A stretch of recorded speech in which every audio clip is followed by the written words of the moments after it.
Good morning and welcome to the Sunday, December 28th edition of Wrestle Talk Show. I'm your host, Joshua Zimmerman, here to bring you the latest and greatest professional wrestling news, bits, rumors, anything and everything wrestling. We cover it. Due to the Thanksgiving and Christmas holiday, I believe, let me look at our notes here, we have some updates to announce. By the way, you can check us out on Facebook.com/WrestleTalkShow or Facebook.com/CWE Company. Either one will link you to the other. Tons of free content, tons of free fan interaction. So go do it at Twitter at CWE Company, our YouTube channel at YouTube.com/CWE Company. This YouTube page, but CWE Company has 3 and 3/4 years worth of work on it, and this page kind of starts our 4th year. 4 years we've been doing this. So let's look at what I have to announce. Okie doke. Be sure to visit our friends at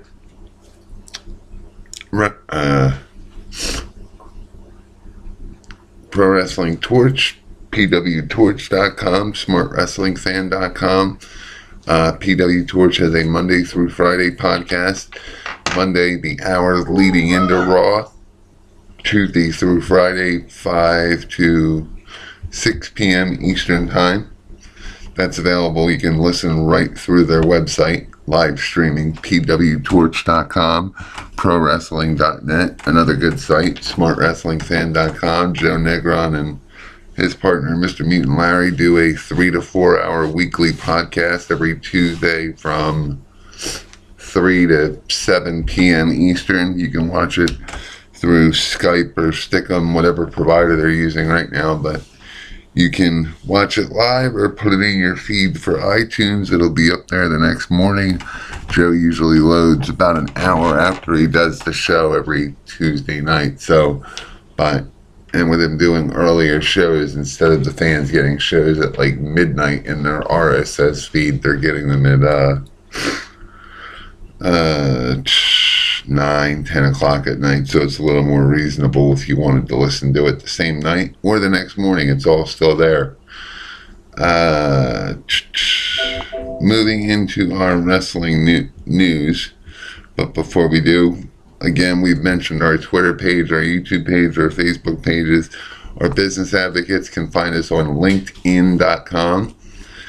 We share that through our Facebook page, so everything's linked with information and everything like that for business, wrestling, and just general networking.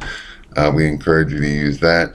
If you have another business or advertisement idea or show question, show concern, Joshua R. Zimmerman at gmail.com is how you're supposed to email. You can also email your resume. It says we're looking for help for CWE, and as well as the promotional help, hands-on help for the websites for this show, the production of this show, and just to get it a little more grit to it, let's say. We recently this week promoted WTS fan Nathan Lerner from not just a fan, but more or less a second in command from an internet perspective. We talk regularly and compare notes. I'll be emailing this run sheet to him, so he has an archive, and he's basically going to be my number 2, pulling up stories, doing his own stories, adding to what we're talking about now, and we assume that'll take effect either, let's say with another holiday coming up, let's just say the first week of January. Speaking of the first week of January, we have one more or less confirmed women's wrestling talent.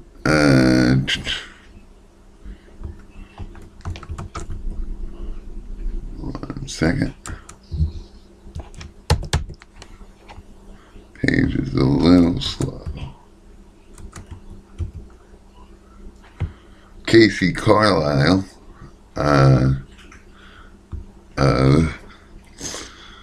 Female wrestler Casey Carlisle will be joining us January 2015. We're nailing down the exact dates, but as it stands, she has a Valkyrie wrestling tournament on December 28th.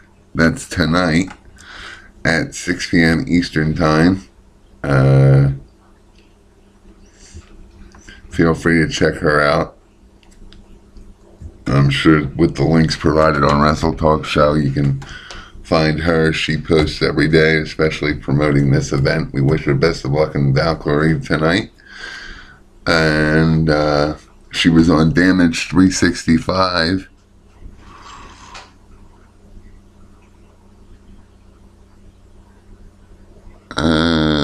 Yesterday for last night's show, if I had to assume, or she was in there for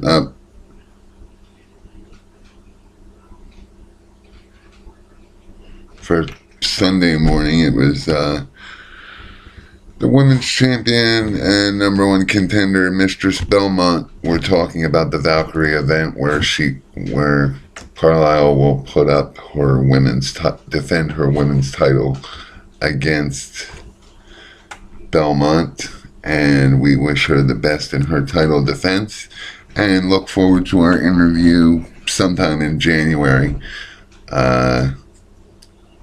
Another one we're working on, a legend who's written a book, in my mind, undergoing some health problems at this time.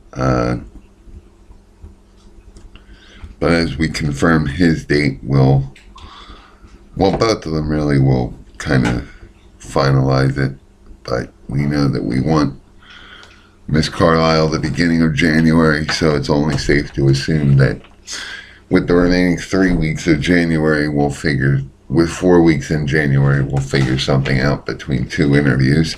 Moving on to wrestling news, CM Punk appears on Off the Record, talks AJ Lee, WWE.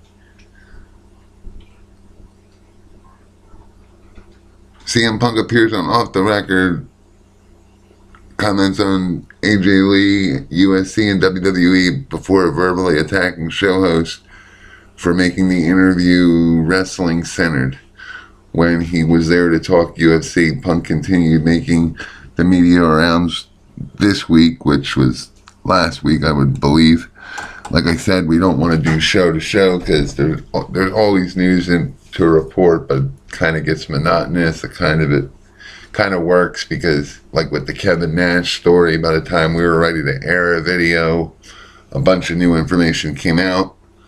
So, and there's been more and more, so just a fair warning to the listeners this time. This time we started more or less, the run sheet says December 19th and today's December 28th. So just assume we took the last 10 days of wrestling plus the little break we took in between Thanksgiving.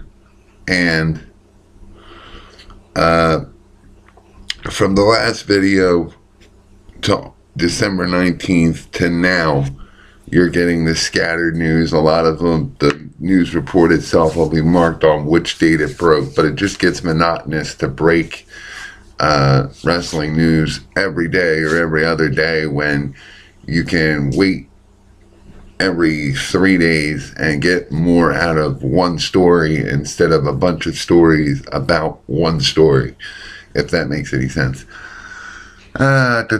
Continued making media rounds this week, appearing on Off the Record with Michael Landsberg. Here are the highlights. Landsberg asks Punk if he's been punched in the face before, and Punk says he has, and it sucks. Landsberg says he thinks Dana White is protecting Punk by saying he'll fight someone near his experience level. Punk said he didn't think Nate Diaz called him out. He said he respects Diaz and is still a fan of his. He said he'll fight anybody given the proper time to prepare for it, despite it not being the smartest move. He said he'd also fight anyone for the right price. Punk said wrestling is more dangerous because, quote, the show must go on. CM Punk says rumors about him challenging Chael Sonnen wasn't true, and it was Shale being Shale. He said he asked Shale to cover him.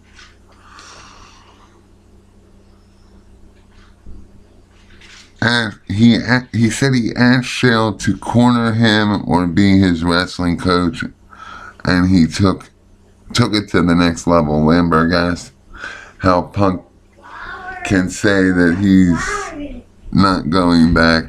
Punk says he can't say for sure, but he has no desire to come back, and he doesn't think that WWE desires him back yet either.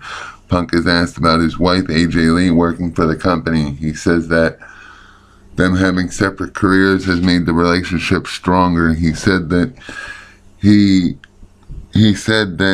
wants to move on from his past in WWE and focus on his UFC career.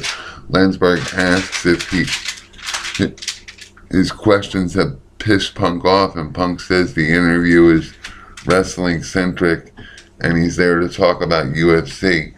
Punk then ripped Landsberg for thinking he was hot shit. But the flower's back. And yes, for Dad to feel better. Daddy's fine. Daddy's sleeping. And we're paid. The unicorn.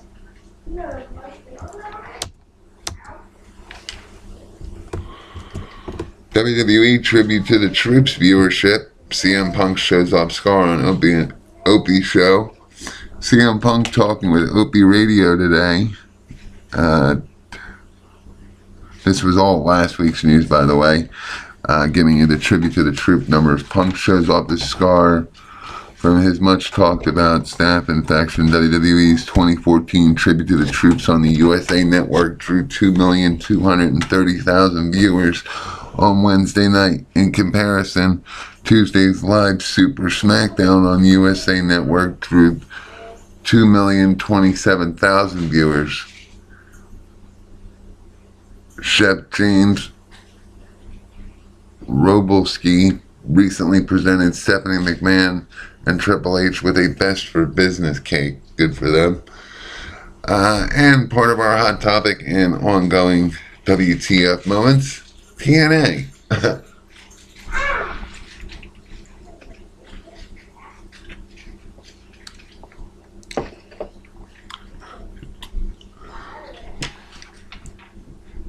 TNA announces change to commentator team. TNA officially announced last week that Josh Matthews will join Taz on the Impact Wrestling announce team. The formal December 18th announcement announces TNA Today announced seasoned broadcaster Josh Matthews will join Taz to form the new Impact Wrestling announce team, with Matthews doing play-by-play and Taz color commentary. The new Impact Wrestling announce team will debut during the live broadcast of Impact Wrestling on Destination America from New York City on Wednesday, January 7th at 9 Eastern, 8 Central. Josh, quoting, Josh Matthews is a dynamic talent who brings great energy and experiencing to commentators, said John Gubrick, TNA's Executive Vice President of Television. I've had the pleasure to work with Josh for many years and know he, alongside Taz, will captivate fans and enhance the viewing experience. Raised in Indiana, Matthews moved to New York as a teenager to pursue his professional wrestling career and quickly established himself as a leading voice in sports entertainment and professional wrestling. I was amped up when I heard on the news that Matthews would be joining me to announce Impact Wrestling on Destination America, said Taz. Our goal is to be the best announced team in wrestling today. Combining Matthews' work ethic and experience with mine alongside the best roster in wrestling, I'm looking forward to sitting next to my friend and new announce partner on January 7th in New York City. I'm elated to join TNA and be the new voice of Impact Wrestling alongside my friend and three-time world champion Taz, said Matthews. I'd like to thank Dixie Carter and John Gubrick for this incredible opportunity. Mike Tenay is a legend in the business, and I am humbled to build on the body of work he established over the past 12 years on Impact. Wow, Carter, you have been at this for 12 years. Stop Stop. 12 years. I didn't know the exact number, how I was going to start Hot Topic, but now I do. Let me just make a note of that. 12 years.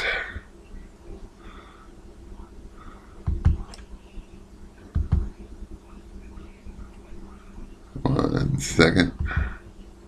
You're going to love this.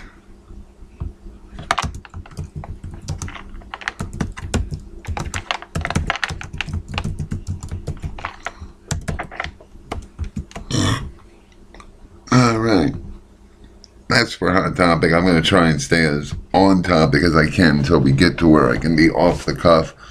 But let's finish this up. I'd like to thank Dixie Carter and John Gubrick for this incredible opportunity. Mike Tenay is a legend in this business, and I am humbled to build on the body of work he has established over the past 12 years on Impact. To have my voice attached to the amazing athletes who do what they do better than anyone in the world is a dream come true. Just saying. Forgot that Dixie's been at this for 12 years, so that means that just to get you started on Hot Topic, we've been posing the questions over the last couple of weeks. Will a network change really make a difference for TNA? And I say no. And knowing how long they've been in business helps that argument a little bit, because 12 years ago, and me and VP Nathan Lerner, VP of Production Operations and all that happy stuff, have been saying that when Dixie first started, she had the right idea. And I think this is where the world of professional wrestling made the mistake that they did with TNA. And that goes for WWE too, and assuming right now they're taking the stance of TNA who, when 12 years ago they were absolutely, I can almost say that with certainty, just knowing what we reported in the last, I mean, put it this way, Wrestle Talk Show's been around for 4 years. They've been around for 12. Just take what we've been reporting for the last 4 years, and that just shows you where they went from a great, like I said before in previous arguments, TNA started as a great number 2, filling voids where WWE couldn't, coming up with different things, original things. And then, what do you want to say? Creating AJ Styles and Samoa Joe and all their own talent, doing something that WWE doesn't do really anymore. They kind of just buy the rights to names and kind of pull out of the turbine, so to speak, an NXT candidate that will meet Vince's criteria and what they consider camera friendly, and forget about your wrestling experience. It's your entertainment experience anymore, but that's neither here nor there. TNA has a real opportunity, I think, to not, like we said in the last show, Dixie blamed Vince, that they're after the same people. Well, Dixie could be running circles around Vince if they did original material like they started with, how they became the legitimate number 2, what now, 7 years ago. They've been around for 12 and they've been sinking for the last 3 to 5 years.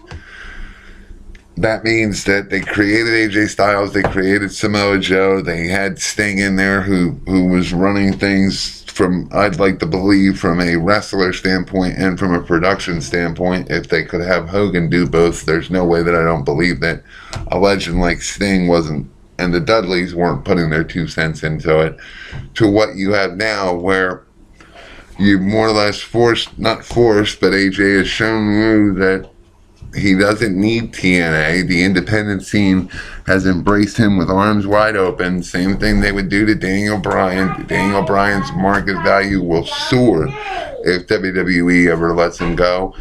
It is right now. Like when Daniel Bryan first came on, he was a man of his word and honored all his independent dates leading up to the date that he officially entered a WWE contracted agreement. But he still kept all the prior shows. There's most people that'll be like, okay, I got the WWE contract, scrap my next 2 weeks. Even though they're paid gigs, most of them look at, got that WWE money, don't need the payments for the next 2 weeks and screw the fans. But we're CM Punk. and the likes of Daniel Bryan and all that are different, same as your Mick Foley's, is they weren't there for the promotion. They were there for the fans. And what me and Lerner have maybe been talking about is they're so emphasis on the entertainment aspect that I don't even think it matters if you can wrestle anymore. That we've watched them throw out great wrestlers just because they're not so entertaining outside the ring. But not to give the whole hot topic away, but just to kind of touch on it before we get into our next news segment here is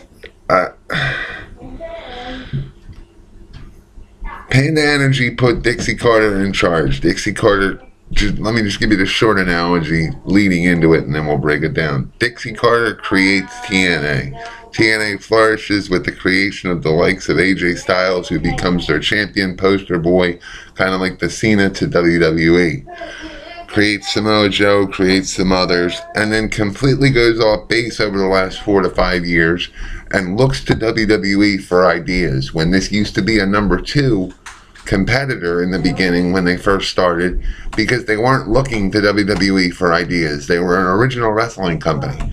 Now they just want to be that pre-cut mold. And there's a football team in our audience. There's somebody, an actor visiting from Florida who happened to get an Impact admission with his Orlando Studios pass. There was no surprise that the Impact Center in Orlando, it was a package deal, and there was a lot of fans there by default, which is good for TNA. And while they went on the road, it let them show critics that they could still put on how they got their fire back, just as we argued last time. They were getting their fire back just as they were losing their longtime TV partner, Spike TV. And then what made that added salt to the wound was not only was Spike not happy with the turnover quarter to quarter from Carter, but then you find out that behind the scenes they've got secret off-the-book records for consultants like Vince Russo, who knows nothing about wrestling. But getting back to my point, in that 12 years, Dixie Carter was given the reins, took the reins and created a company, created a successful number 2, got the likes of Kurt Angle to up and leave World Wrestling Entertainment with no notice, just with the strict promise of no travel, and you could do all your shows from one building, and it was less wear and tear, and you could see the family. She did all that, got all these talents, Sting, Hulk Hogan, got all these talents to run with her. And now all of a sudden, the last 3 to 5 years, everybody's jumping ship because Dixie Carter doesn't have an original idea anymore. Dixie Carter looks to WWE. There's more verbal referencing of WWE and TNA than there is TNA and TNA. So my argument is with Janice putting a hold to her once, what was it, a year or 2 ago, saying that if ratings didn't change, money would change. And she wouldn't. This stand by Janice Carter launched the Let's Go on tour. Then we're dying in the Impact Zone in Orlando, Florida, because it was kind of a hook, line, and sinker. Buy a studio's ticket and kind of get forced into wrestling. They didn't have legitimate fans in their Impact Zone all the time. It was kind of, I bought the admission ticket, so I'm here, it's free. But this gave them a chance to establish their own fans, and it's kind of ironic and sad because at the same time, like them historic shows, they reported just as they were losing the Spike TV deal in New York, as soon as they went on tour, they started reporting better numbers, the wrestler morale was doing better, everything was doing better, and now all of a sudden, Dixie Carter wants to say, well, Vince McMahon doesn't see us as a threat, and if Vince McMahon wasn't going after the same people in an international market, maybe we could gain some of it. Well, the problem with an international market is it's an international market. The market is up for anyone to take. And my argument is, in the last 12 years, Carter has had multiple shots at taking that market for being an original wrestling organization, for being something new and refreshing. Now it's do what you want because we got the cable provider. I hope Destination America was smart enough to say, we have no problem taking you on, and we'll spend money on advertising, like Joe Negron referenced in his TLC review.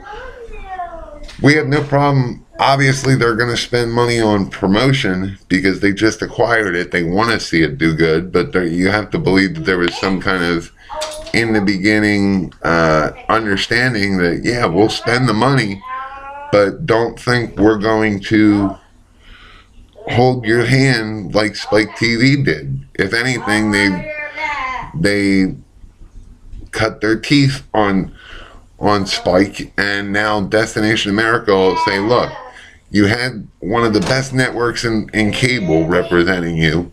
For some reason, your own doing was the reason that network is no longer with you, and we're here to give you another shot. If you don't start making us money and drawing in viewers, which at the end of the day, the network only is worried about revenue and viewership, and Destination America needs it.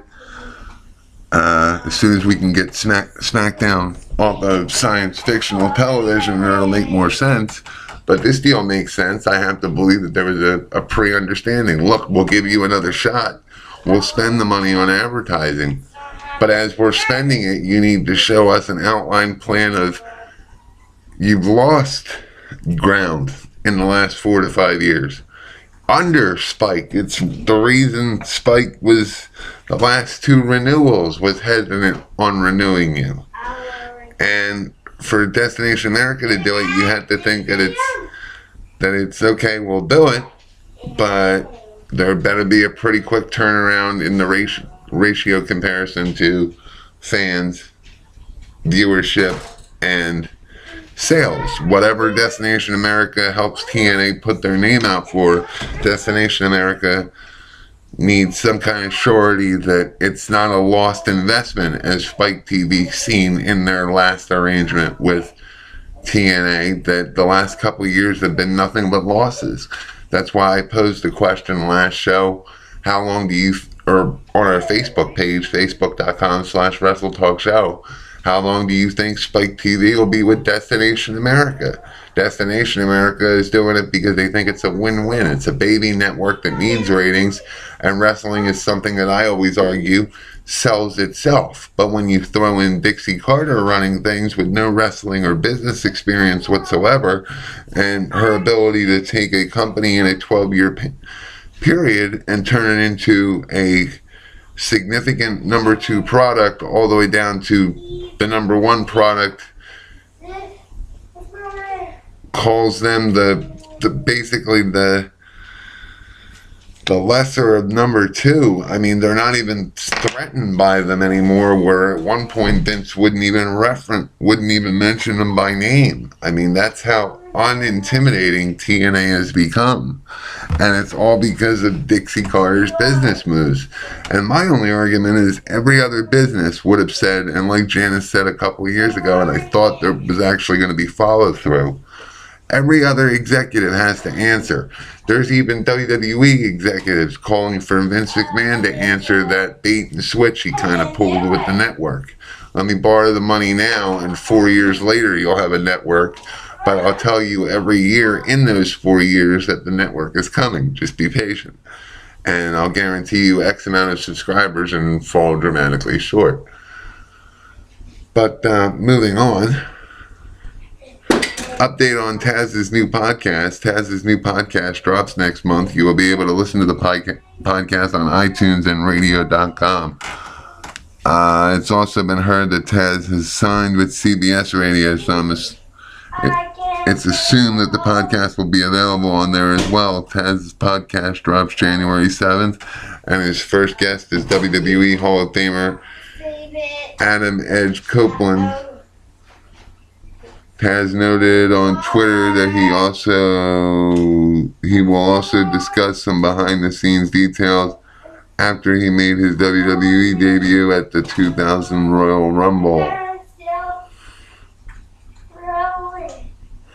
Del Rio has a conversation with top MMA organization. confirmed mixed martial arts organization who confirmed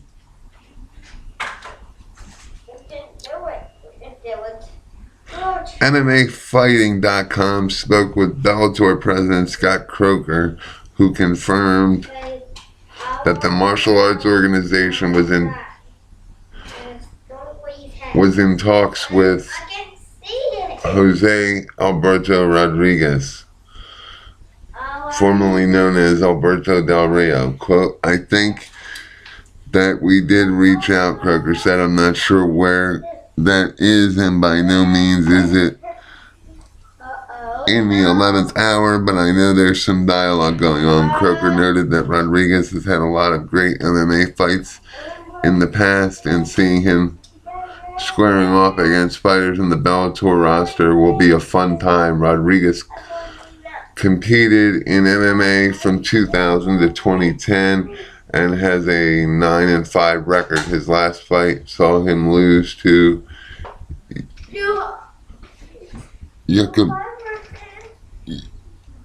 Yamamoto Hanshi via TKO at Cage of Combat 4 Spanish Bombs in early 2010. Perhaps his most famous fight was his head kick knockout loss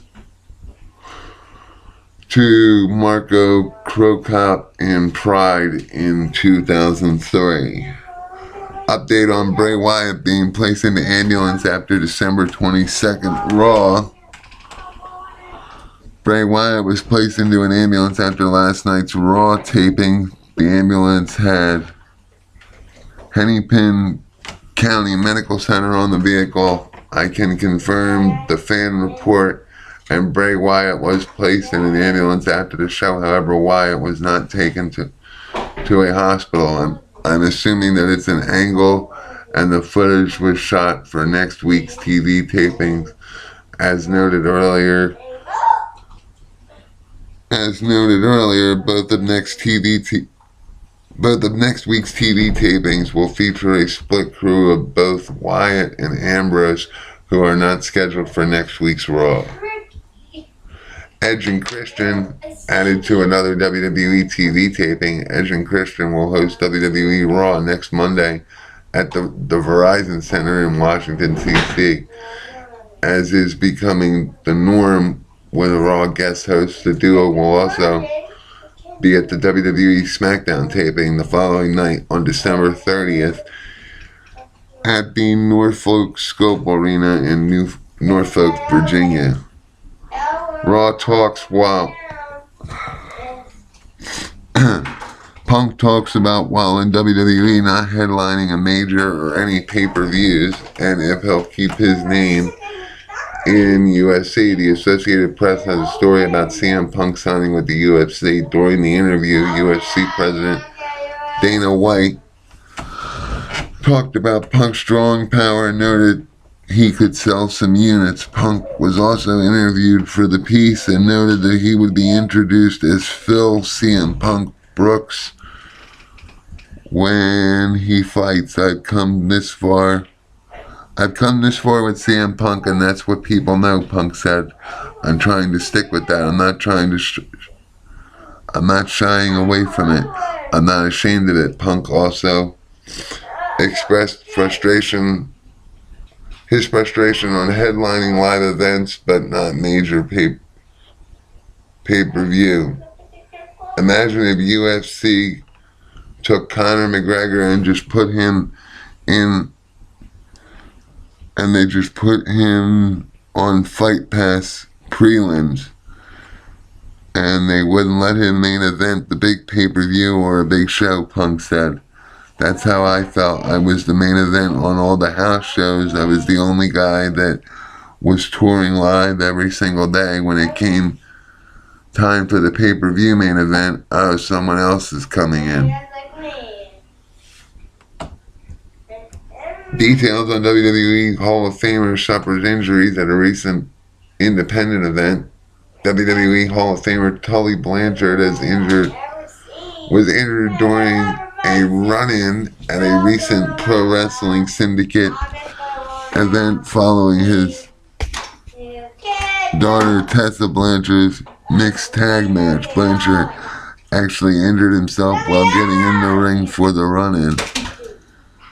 He went on to hit multiple drop kicks inside the ring. PSW sent the word that Tully's injury is being described as a partially torn tendon in his left bicep. Tully commented, "It hurts to exert the muscle, but I'll live."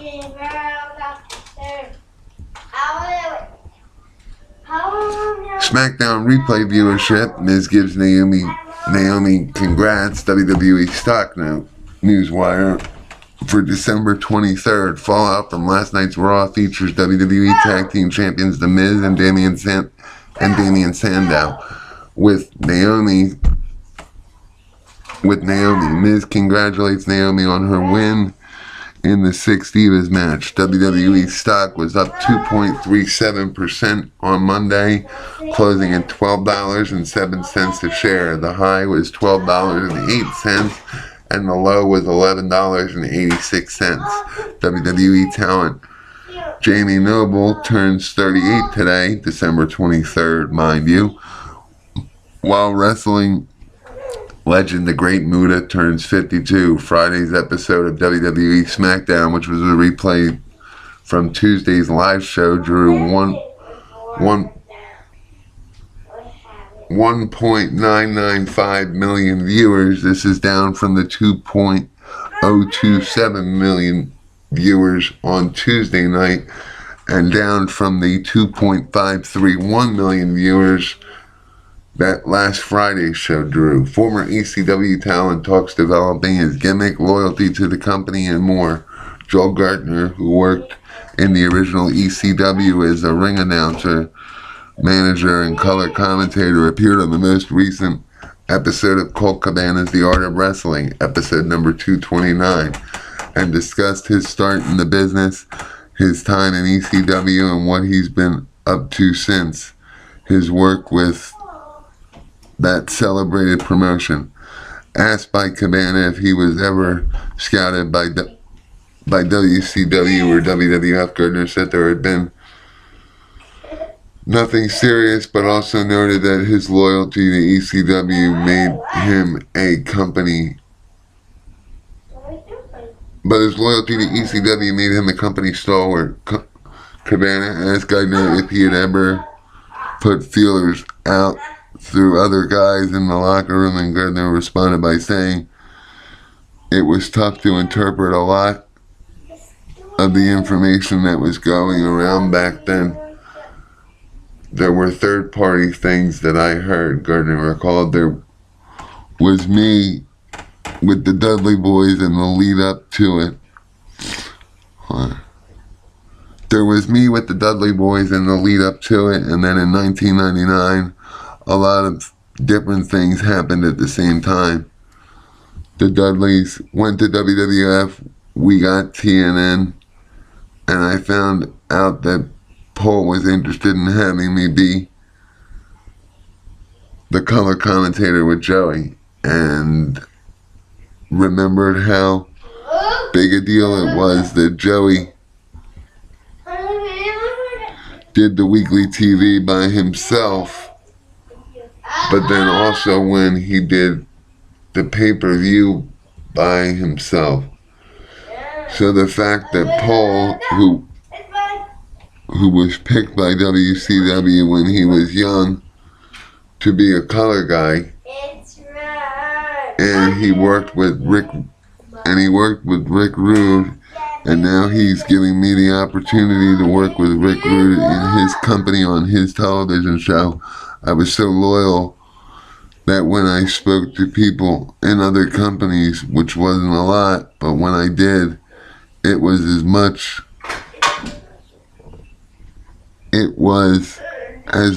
as I would have loved to be in the WWF or WCW. I loved being in ECW too. Gardner also shared that his gimmick name, the Quintessential Stud Muffin, was a homage to Austin Idol, also known as the Universal Heartthrob. Paul Heyman managed Idol years before his work in ECW. Geithner said he's worked for ECW a couple of times for one-night stand shows, and that he's also worked in real estate and stand-up comedy after his time in ECW. He currently works as a part-time math instructor, and he works in the indie scene. Big UFC title fight called off. Rampage speaks on his Bellator contract and more. After Quentin Rampage Jackson's controversial signing with the UFC, Bellator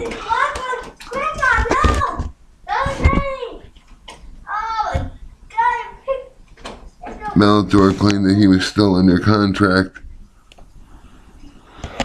Controversial signing with the UFC, Bellator claimed that he was still under contract to their brand. MMA Fighting's Ariel Helwani tweeted that Rampage said their contract was voided because the brand didn't provide him with pay-per-view numbers for their event in May.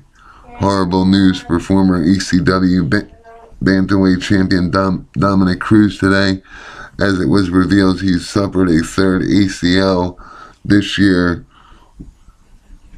The tear is on the opposing leg and his previous tears, but he'll now be sidelined with no timetable for his return. Cruz was originally slated to face the current champion TJ Dillashaw sometime in 2015. Cruz vacated his championship after being unable to compete for nearly 3 years.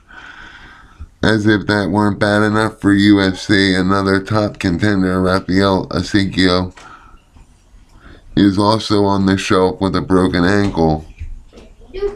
With Uri Faber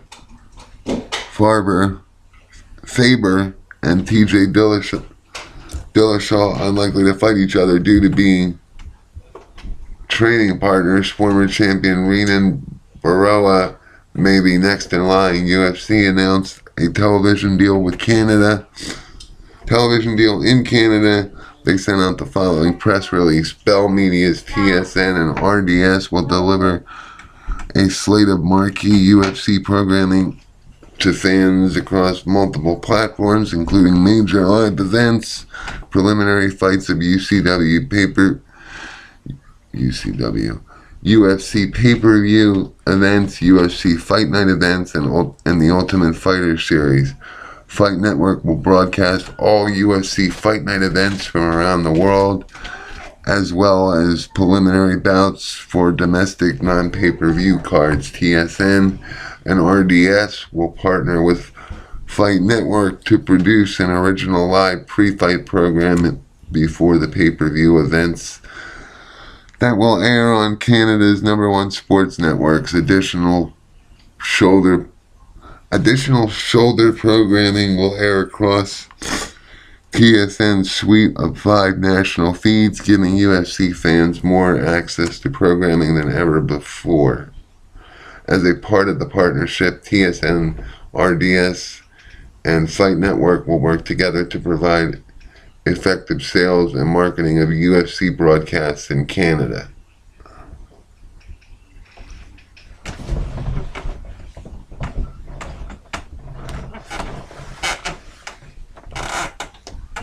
One second, guys.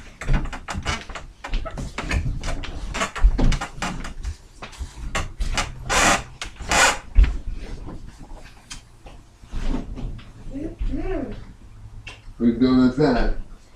Daddy? Why are you eating it? Yeah, Daddy.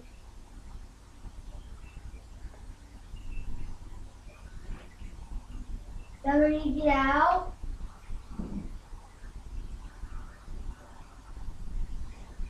I'm gonna sit.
Daddy up, okay? Hey, don't wake Daddy.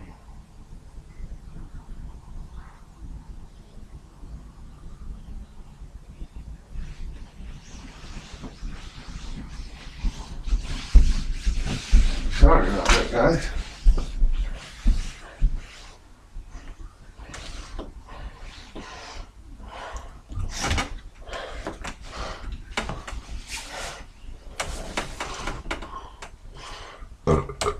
Two more seconds. Next up is news on Randy Orton.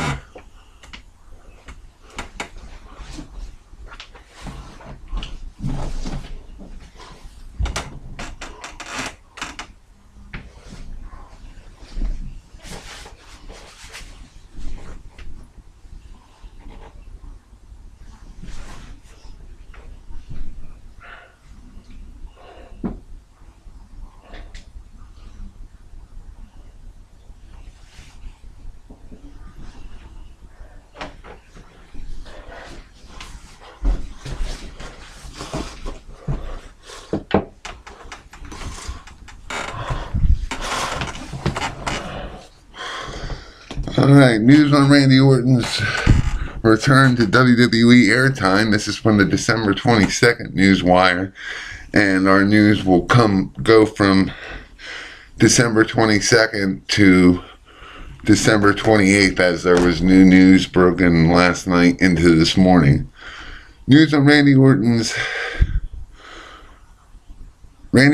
will be returning to WWE this week. Orton is scheduled to be in action at Friday's WWE live event at the Madison Square Garden in New York. Saturday's WWE live event at the Nassau Veterans Memorial Coliseum in Uniondale, New York, and Sunday's live event at the Giant Center in Hershey, PA. Ooh, didn't see that one.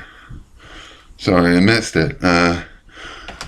Like I said, tomorrow, I think I'm going to look up tickets tonight, because tomorrow I'd like to go to Royal Rumble 2015 in Philadelphia, Pennsylvania. And as I commented to my friend Nate Lerner, I doubt WWE will even mention this, but the last time Royal Rumble was in Philadelphia was 2001 when Chris Benoit won the event.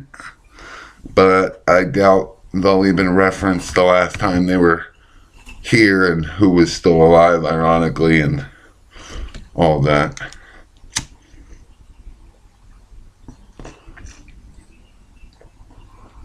Alright. Randy Orton, it's available at WrestlingInc.com, but the full, from December 22nd to today, from the 22nd to the 27th, there's news updates and full stories and press statements by WWE available at WrestlingInc.com regarding Randy Orton's return. Orton is also advertised for next week's Raw and TV tapings going forward after that.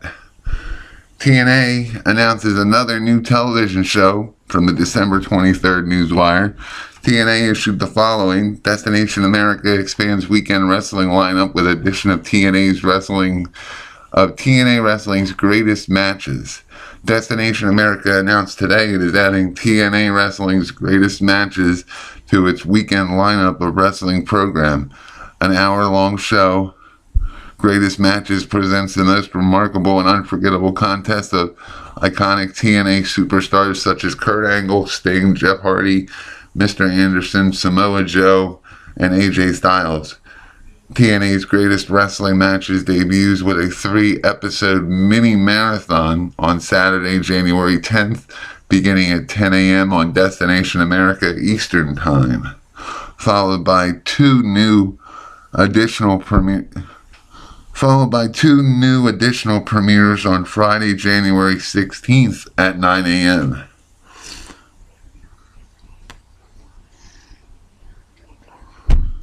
TNA Wrestling's Greatest Matches will continue to premiere in its regular time slot starting January 17th on Saturdays at 12 p.m. Quote, "We joined forces with TNA because of their rich history with wrestling and have compiled an incredible anthology of TNA Wrestling's greatest matches to share with our audience, said Mark Edkind. Wish he would join the show. I'd love Destination America's feedback on them taking on TNA. They can email me at Joshua R. Zimmerman or message me to JoshuaRZimmerman@gmail.com. Message me directly on Twitter at CWE Company, my business and CWE's Facebook page, facebook.com/CWE Company. But I doubt it'll happen. Moving on. Mark Edkind, General Manager of Destination America.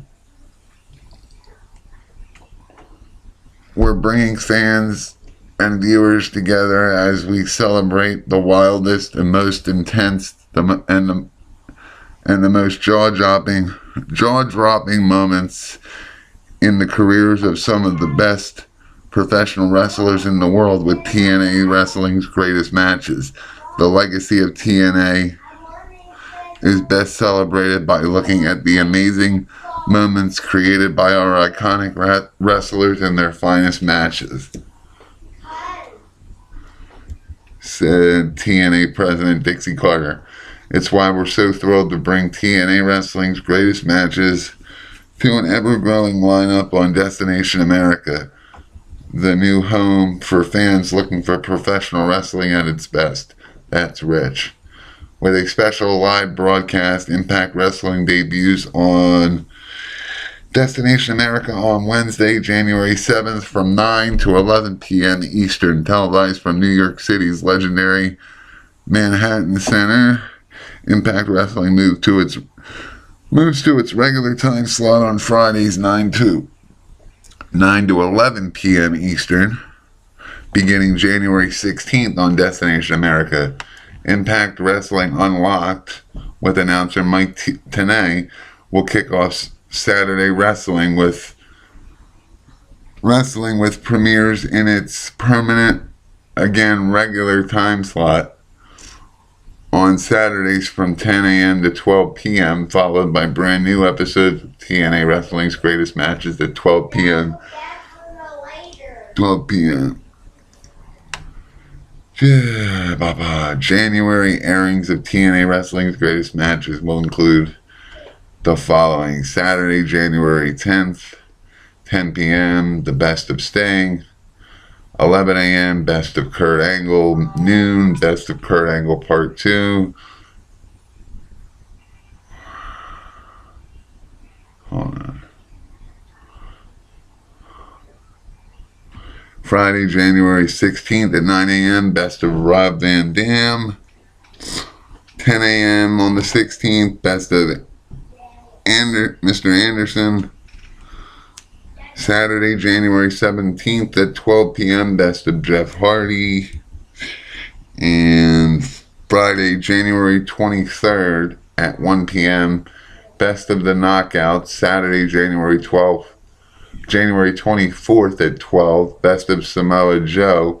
Saturday, January 31st at 12 is the Best of Bully Ray. That is the lineup so far, and it's available at WrestlingInc.com along with this full interview. AJ Styles not wanting to work for WWE, his start in professional wrestling, worst shoot beating he's ever seen. AJ Styles joined Rocky Romero along with AJ's fellow Bullet Club members Luke Gallows and Carl Anderson in the latest installment of MLW's Radio's Talking Shop podcast. Episode number 25. He was asked by the host about his start in wrestling, and Styles recalled that his first match was against Michael Brooks in Georgia. He also said someone once asked him to name someone who inspired him to become a professional wrestler, and Styles answered Benjamin Franklin. Benjamin Franklin, referring to his desire to make money in the business. The host of the show said that AJ is one of the few people who can say that and actually go out and make decent money to boot. A fan of the show posed a question via email asking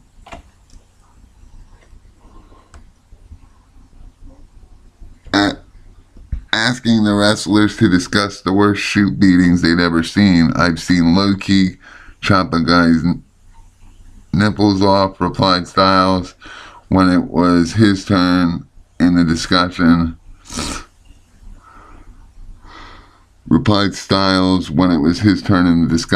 Quote, just beat him, man. Some guys you've got to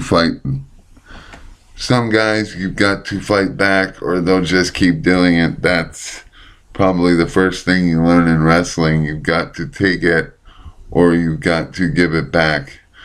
One of the hosts said he'd seen Low-Ki beat up on Prince Devitt, otherwise known as Finn Balor, once. Styles asked if it was an issue in which Low-Ki had been in the business longer and Devitt had to show respect. The co-host explained that there wasn't any malice involved in the incident, adding that it was just the style of work. It was just the style of work at that point in time. The guys also debated who invented the double foot stomp, agreeing that Low-Ki used it first, then Devitt. Someone interjected that Kevin Sullivan actually did it first, but not from the top rope. There was general agreement that Sullivan did the move in a very stiff fashion, though. Asked if he ever wants to go to WWE, Styles was extremely candid in his response. Why would I want to go to WWE? He replied, I mean, honestly, they're struggling right now with the network. I'm in the hottest wrestling company in the world, New Japan, and I'm with the hottest wrestling group. We can say it over and over again. It's absolutely true.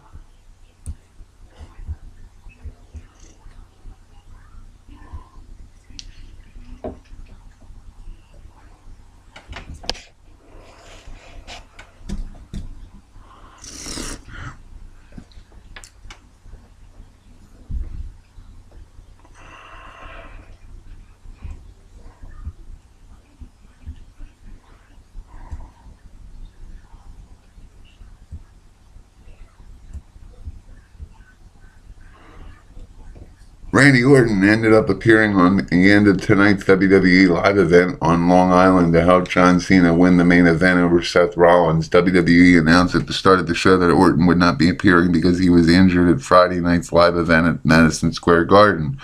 Orton did not wrestle a match tonight, but he did do a run-in at the end of the show. A fan in attendance noted that Orton received the biggest pop of the night, and that came from December 27th's Newswire. Jeff Jarrett talks Bullet Club, AJ Styles' reaction to Jim Ross working on Wrestling Kingdom 9, TNA's TV deal, and more. In Your Head Wrestling Radio continued the recent string of intriguing interviews by featuring a talk with Jeff Jarrett on their most recent episode. Jarrett spoke mostly about Global Force Wrestling's involvement in the forthcoming Wrestle Kingdom 9 event. He also talked about Bullet Club's rise to prominence and its impact on Japan's wrestling scene. Asked about his personal role in Bullet Club, Jeff explained that he was formally invited by the guys to join their ranks. Their motto is right up my alley. Do what you want, when you want, whatever you want. That's a Slapnuts audience. That's a Slapnuts audience for darn sure.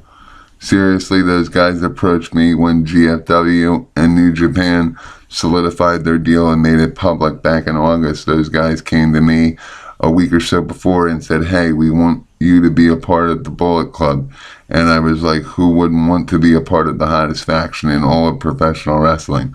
So it's a good thing. Host Jackie Jones hailed the involvement of Jim Ross in Wrestle Kingdom 9, sharing his opinion that televised wrestling really lost a lot without JR's presence, and that nobody does play-by-play better.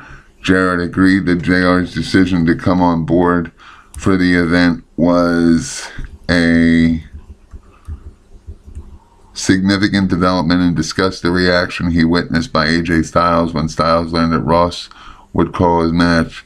I was in the room when they were filming AJ, he recalled. They asked him about his match in Global Force Wrestling and New Japan working together in Bullet Club, and they said, tell me your thoughts on Jim Ross calling your match, and AJ just sort of sat back and thought about it, and you could just see his face told a story of 1,000 words. It just sort of all sank in, and maybe it hit him for the first time that he really had to think about it, and the words that came out of his mouth were so telling. He just looked at the producer and said, finally, JR is going to call one of AJ Styles' matches. I got goosebumps just watching that, and that is the truth. Jim Ross calling an AJ Styles match. Who would have ever thought that would ever happen? I certainly didn't see that in the cards. In the cards, Jarrett said that Styles had worked the best year of his career in Japan, and said that it was crucial for AJ to step out of his comfort zone to further his career. He also discussed Matt Striker's role in Wrestle Kingdom 9 and said that he thinks highly of Striker's work in Lucha Underground. Jarrett said he thinks that indie wrestling, or the free agent market as he prefers to call it, is red hot at the moment, and he hopes to involve indie workers in GFW. Co-host 1 Inch Biceps asked Jarrett what he thinks about TNA's deal with Destination America, and Jeff replied, thank the Lord that they got a deal. He added,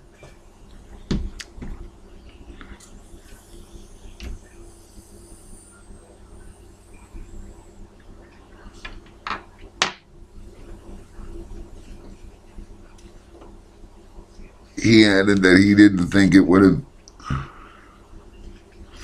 have been good for business if TNA had gone under, and noted that he still holds minority ownership in that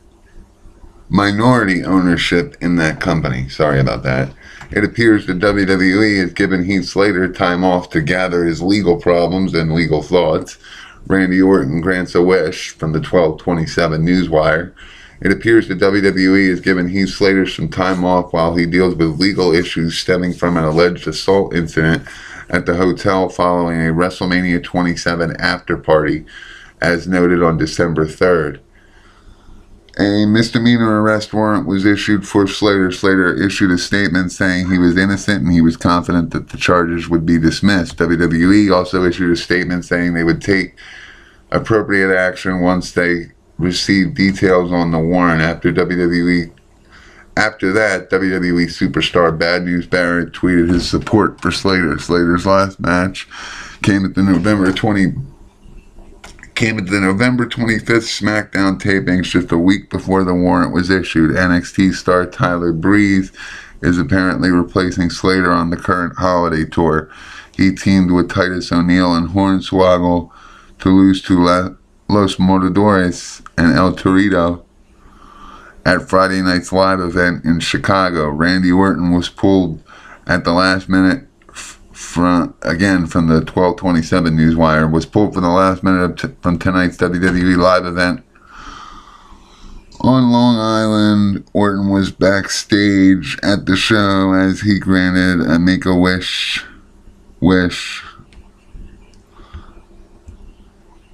meeting with Make-A-Wish recipient Juan. Kevin Nash misses an MCW event due to his son's medical emergency, replaced by WWE Hall of Famer. From the December 27th Newswire, Maryland Championship Wrestling announced on their Facebook page that Kevin Nash was forced to pull out of their event tonight due to a medical emergency with his son. WWE Hall of Famer Mick Foley will be replacing Nash at the event. They wrote Nash has had a medical emergency with his son in Florida this morning and has to miss the MCW event. Taking his place will be former WWE champion and WWE Hall of Famer, the hardcore icon Mick Foley. The fans, MCW fans lucked out. I mean, really, Kevin Nash over Mick Foley over Kevin Nash. I'd say you got better. MCW got better for Kevin Nash having that emergency that we now know is an arrest, that we now know is him beating on his son, etc., etc., etc. News stories available as they happen at facebook.com/WrestleTalkShow and on Twitter at CWE Company. More details on why WWE pulled Randy Orton from the live event. Randy Orton was pulled from the Nassau Hall Coliseum in Long Island, New York event. It was announced at the start of the show that Orton would not be appearing. WrestlingInc.com reader Akabar noted that the announcement stated that Orton was injured at last night's WWE live event at Madison Square Gardens in New York City. Orton wrestled his first match since early November at last night's live event at MSG, defeating Kane in a short match. He later made the save in the main event after Kane interfered in the John Cena-Seth Rollins match. Orton was scheduled to team with Cena to face Kane and Rollins at tonight's show. Orton was backstage at the event, granting a Make-A-Wish, and he took photos of that Make-A-Wish available at WrestlingInc.com. Dana White on if he's talked to Brock Lesnar, more UFC lawsuits filed, and more. John Jones took a bit of a swipe at his former Pride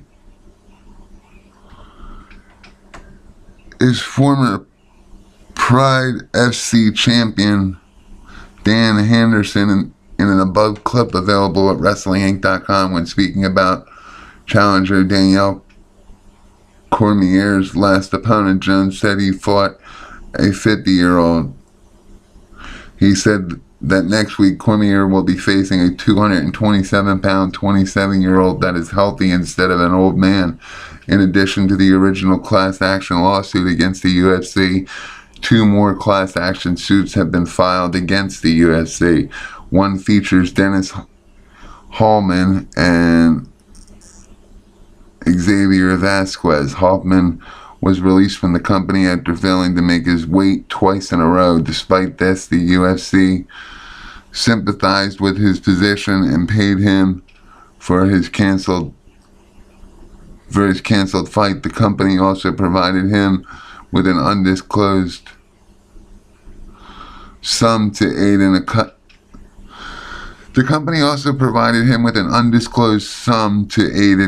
in a custody battle he was going through. The other suit is being filed by Brandon Vera and Pablo Garza. Vera was cut from the UFC this summer after winning only one of his last 6 fights spanning over 5 years. He has since signed with ONE FC. All 3 lawsuits are similar in nature with the exception of minor wording. While Bellator MMA admitted to reaching out to Brock Lesnar, it appears that UFC hasn't done the same. MMA junkie John Morgan revealed a text from UFC President Dana White, who denied any contact with the WWE World Heavyweight Champion Lesnar.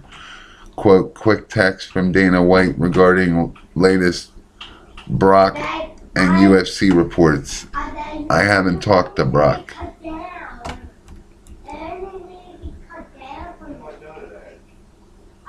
It's right there. I need it all. What? Daddy needs to get cut down. Daddy, the toy box and then there's a mess everywhere. And we're in the hospital. And then, what?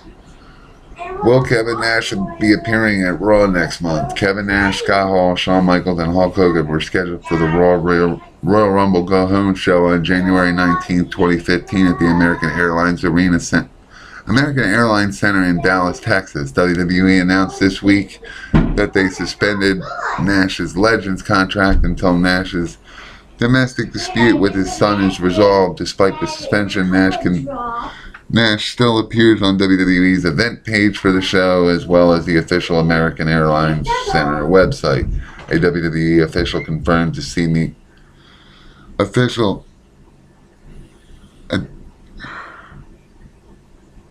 WWE official confirmed this morning that despite Nash still appearing on advertising for the event, he has been pulled and will not be airing on the show. Huh.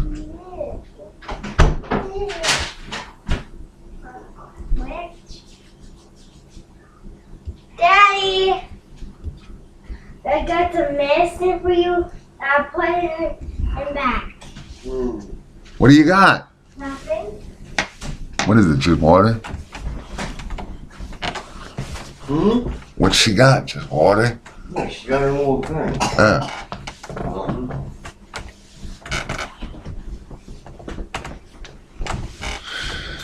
Well, I guess that'll teach Kevin Nash to beat up his kid, huh?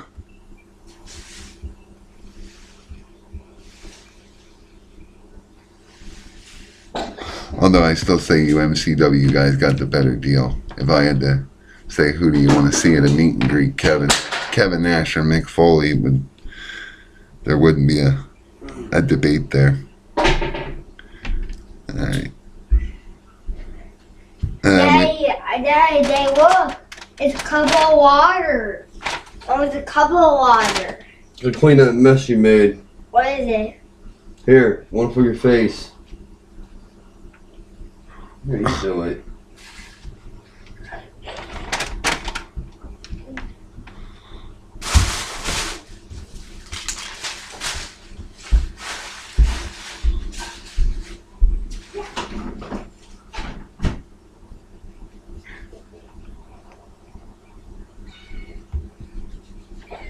Come on, dude.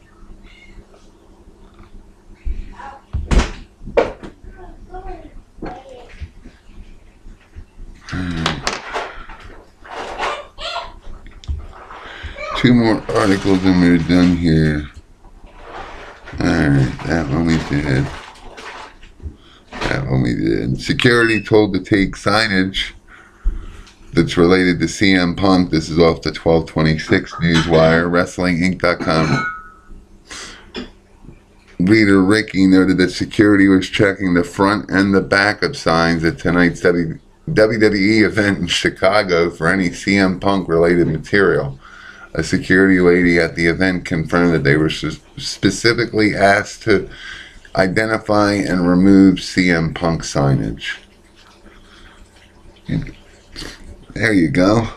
And falling right into that, the Green Ranger is upset with CM Punk for dismissing him after calling him out for his first fight.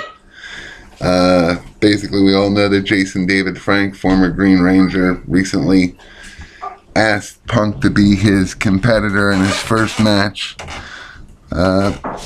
Punk dismissed that. 1 second.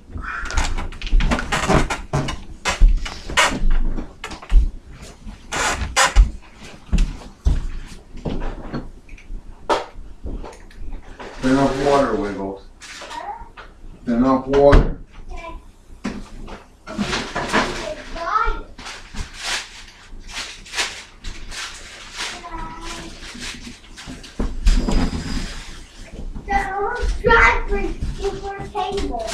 There's nothing that needs to be dry.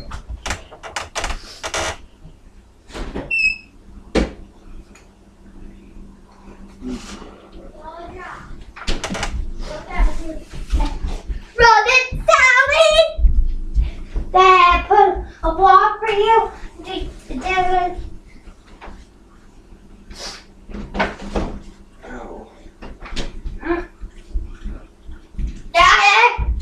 fix it.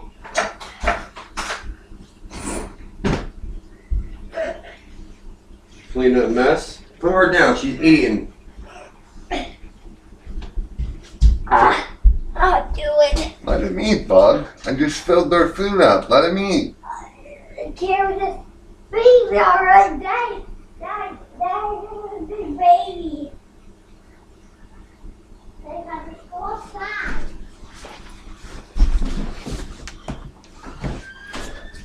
Leave the damn cat alone.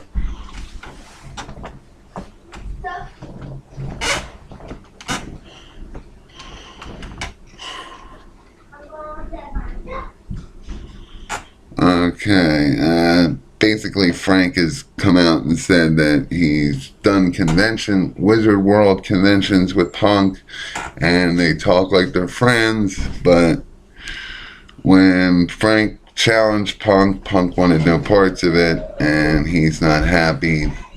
Nobody really feels now that just because Punk has a UFC trainer that he's gonna be any good at it. We'll see what happens. I personally think his first match he's going to get smacked around, but we'll have to wait and see.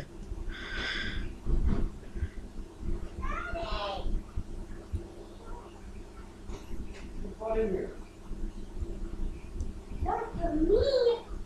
Shut.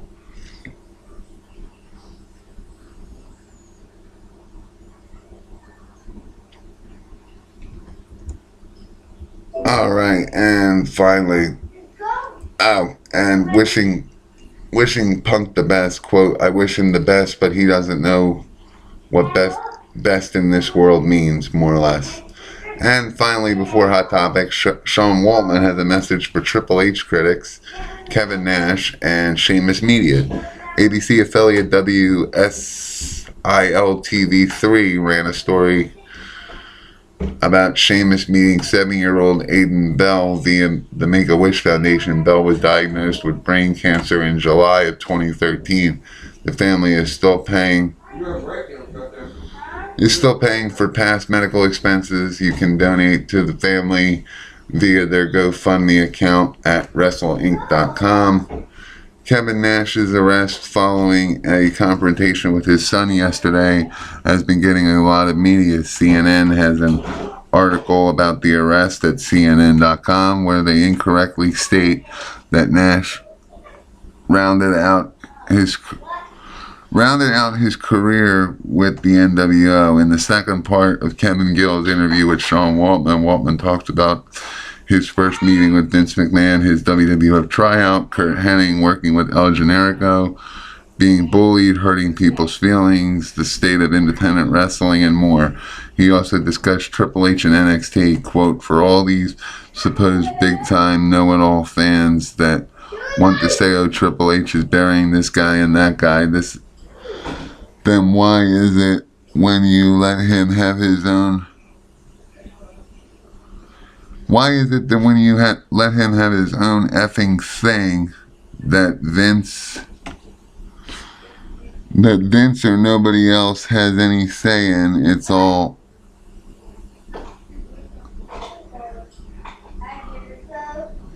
Then why is it... Hold on, let me reread this. Then why is it that when you let him have his own fucking thing, referencing NXT, that Vince or nobody else has any say in? It's all Hunter, Waltman said. Why is it that it's all those indie guys he's pushing?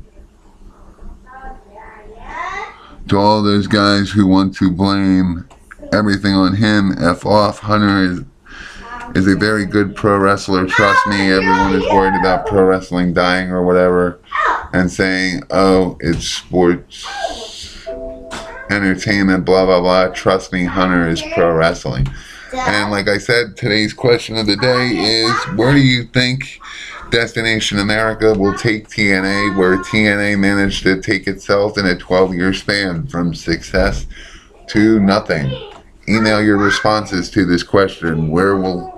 Now that TNA has Destination America, how long do you feel that Destination America will hold on to TNA as its lost cause?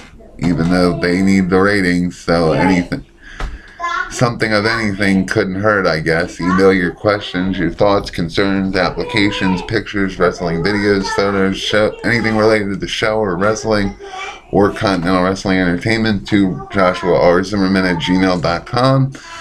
Find us on Facebook's at CWE Company and Wrestle Talk Show, on Twitter at CWE Company, on LinkedIn, the business networking site at Joshua Zimmerman, Continental Wrestling Entertainment, Wrestle Talk Show, WTS, all those taglines. And finally, we thank you for joining us and look forward to your feedback. Again, Joshua R. Zimmerman is the email. If you're a wrestler, promoter, or fan with a question, joshuarzimmerman@gmail.com. Thank you, and if we don't have another video, have a great New Year's, guys. Thanks.